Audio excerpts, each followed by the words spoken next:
বিশ্বব্যাপী নিন্দা, সমালোচনা আর বিক্ষোভ, কোনো কিছুকেই পাত্তা দিচ্ছেন না ইসরায়েলের প্রধানমন্ত্রী বেনিয়ামিন নেতানিয়াহু।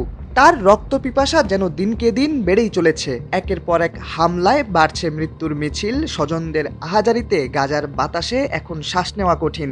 এত কিছুর পরও হতোদ্যম হয়নি ফিলিস্তিনের স্বাধীনতাকামী সশস্ত্র গোষ্ঠী হামাস।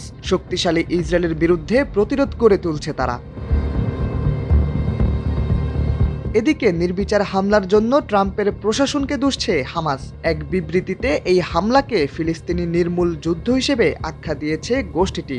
হামাসের দাবি, ট্রাম্প প্রশাসনের রাজনৈতিক ও সামরিক আশকারার কারণেই নেতানিয়াহুর সরকার গাজা, রাফা, খান ইউনুস, দেইর আল বালাহ ও গাজা সিটির তুফা এলাকায় বর্বর গণহত্যা চালিয়েছে।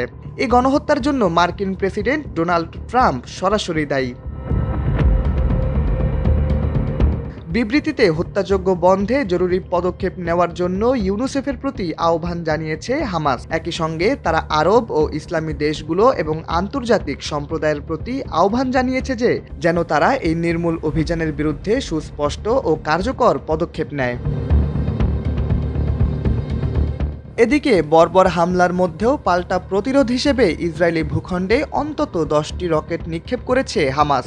গত কয়েক মাসের মধ্যে সবচেয়ে বড় হামলা ছিল এটি। প্রাণহানির তথ্য পাওয়া না গেলেও ভিডিও ফুটেজে দেখা গেছে হামলার পর রাস্তায় ভাঙা গাড়ির জানালা এবং ধ্বংসাবশেষ ছড়িয়ে ছিটিয়ে আছে। হামলার জবাবে পাল্টা হুঁশিয়ারি দিয়েছেন ইসরায়েলি প্রধানমন্ত্রী বেনিয়ামিন নেতানিয়াহু। 2023 সালের 7 অক্টোবর ইসরায়েলের ভূখণ্ডে ঢুকে অতর্কিত হামলা চালায় গাজা উপত্যকা নিয়ন্ত্রণকারী সশস্ত্র রাজনৈতিক গোষ্ঠী হামাসের যোদ্ধারা। এলোপাতাড়ি গুলি চালিয়ে 1200 জনকে হত্যার পাশাপাশি 251 জনকে জিম্মি হিসেবে তারা ধরে নিয়ে যায়। এরপর থেকে গাজায় হামলা চালিয়ে আসছে ইসরায়েল। গত 1.5 বছরে গাজা উপত্যকায় মোট নিহতের সংখ্যা পৌঁছেছে 50,000-এর বেশি।